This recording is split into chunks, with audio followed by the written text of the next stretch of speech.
என்ன 3 பேர் இப்படி தலக்கு புழக்கு என்னடி ராஜாத்தி என்னடி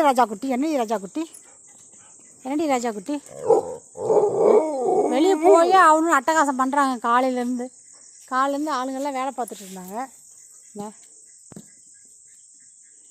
முத்து வீடு ரெடி ஆகிட்டுருக்குது. போய் அவனு அட்டகாசம் பண்ணுறாங்க. என்னடி ஜில் ராமாமணி ஏடி நவீன் சென்ட்ராசு அவன் போய் அங்கே படுத்துக்கிறான். என்னைக்கு வெளியே ஓட போகிறான்னு தெரியல. சென்ட்ராசு தான் அந்த கேட்டு வழியாக அன்றைக்கி போயிட்டான்ல, அந்த மாதிரி மறுபடியும் போக போகிறான். சென்ட்ராசு வாடாங்க. ஏடி சென்ட்ராசு ஜில் ராமாமணி உன் தம்பியை போய் கூட்டிகிட்டு வாங்க.